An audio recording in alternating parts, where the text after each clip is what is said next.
Il-kap tal-Partit Nazzjonalista Simon Busuttil sejjaħ għall-arrest taċ-Chief of Staff tal-Prim Ministru Keith Schembri f'konferenza tal-aħbarijiet li fiha żvela kif Keith Schembri irċieva 100,000 euro f'tixħim minant Brian Tonna mill-bejħ tal-passaporti.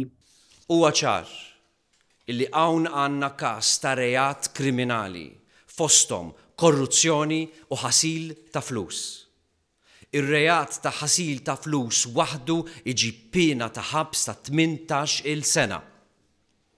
Nistenna li Keith Schembri jiġi arrestat immedjatament, il-lejla stess, interrogat u mressaq il-qorti bl-akkużi ta' reati kriminali fosthom ħasil ta' flus u korruzzjoni. It-tielet, il-Prim Ministru nnifsu għandu jiġi interrogat dwar il-possibilità illi huwa stess seta' kien kompliċi f'dawn ir-reati billi jew għala għajnejh għalihom jew nkella saħansitra seta' gawda minnhom wkoll. Waqt il-konferenza tal-aħbarijiet, Simon Busuttil qal li l-appell tiegħu għall-informazzjoni ntlaqa u kien għalhekk li kien qed jiżvela kif għaddew 100,000 euro f'żewġ pagamenti mill-kontijiet ta' Brian Tonna ta' Nexia BT għal kontijiet ta' Keith Schembri, kont li wieħed minnhom qiegħed f'ismu f'Pilatus Bank.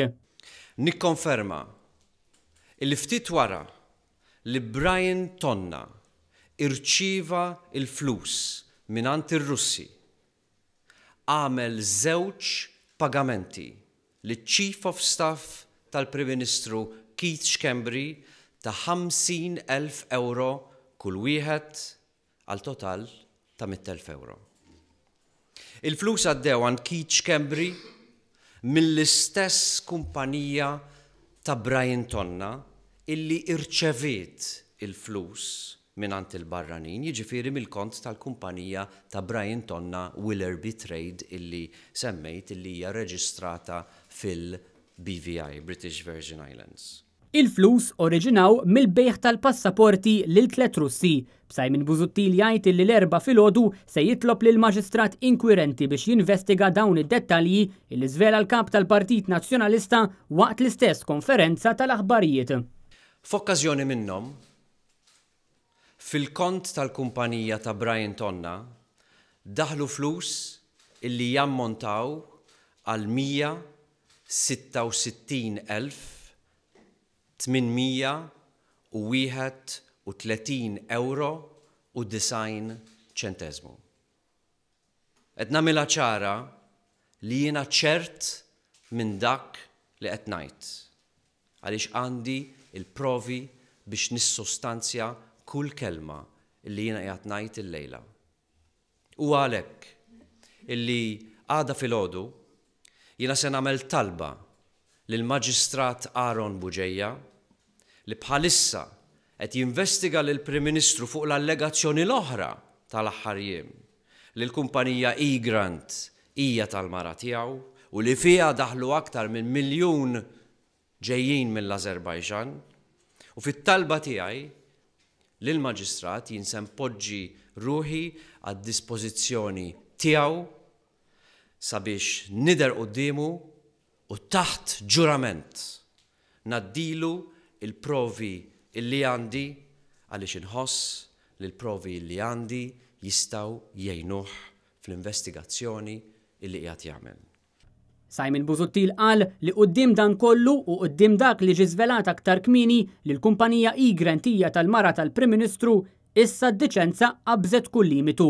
Nistenna illi l-Prim Ministru jerfa' r-responsabbiltà politika għal dak li jagħmel iċ-Chief of Staff tiegħu stess Keith Schembri u jirriżenja bla aktar dewmien. M'hemmx dubju li post Joseph Muscat mhuwiex fil-politika. Issa, is-sitwazzjoni saret sitwazzjoni perikoluża. Fejn f'Kastilja huwa ċar illi hemm kriminali illi qegħdin imexxu pajjiżna. Li hu żguru li l-pajjiż ma jistax jibqa' dej b'din il-kriżi.